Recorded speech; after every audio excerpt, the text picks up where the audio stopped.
कश्मीरी पंडितों की दुर्दशा के लिए कौन जिम्मेदार है और उस समय की सरकार चुप क्यों थी जब यह सब हो रहा था?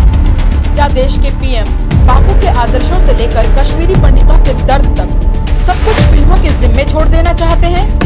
तथ्यों और सच्चाई से मुंह फेरे मोदी सरकार को आखिर कब अपनी जिम्मेदारियों का एहसास होगा?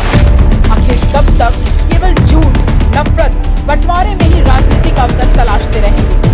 आपका मित्र संगठन 1925 में गठन से लेकर 1947 तक देश के स्वतंत्रता आंदोलन और बापू के खिलाफ खड़ा रहा। असहयोग आंदोलन हो, सविनय अवज्ञा हो या भारत छोड़ो का देशव्यापी आंदोलन, हर बार अंग्रेजों के साथ खड़े रहे। जब देश आजाद हुआ तो पहले दिन से बांटो और राज करो अपना लिया।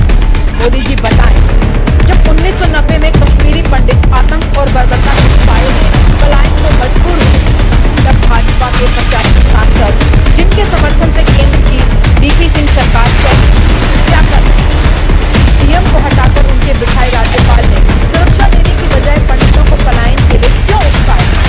याद करें, भाजपा का उत्पीड़न और पलायन हो रहा था, का घेराव किया, उनकी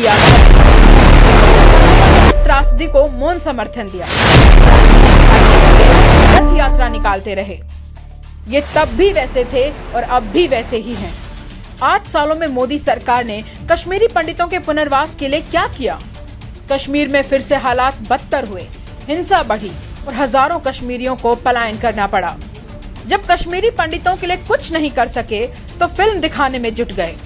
नफरत की खेती से फायदे की फसल कब तक, जब कश्मीरी पंडित पलायन को मजबूर थे, जब आपके समर्थन से दिल्ली की सरकार चल रही थी, जब सीएम को हटाकर आपके नेता श्री जगमोहन गवर्नर थे और उन्होंने जिम्मेवारी से पल्ला झाड़ लिया था, जब भाजपा और अडवाणी जी रथ यात्रा में व्यस्त थे। उस रथ यात्रा के संचालक इवेंट मैनेजर मोदी जी थे। और हाँ, कश्मीर और कश्मीरी पंडितों के लिए यूपीए सरकार में 10 साल में 4241 आतंकी मारे गए। पीएम पैकेज में 3000 नौकरियां, 5911 ट्रांजिट आवास बनाए। मोदी सरकार में 8 साल में 1419 आतंकी मारे गए, केवल 520 नौकरी मिली, 1000 ट्रांजिट आवास बनाए। सिर्फ घाव हराकर फायदा उठाएंगे।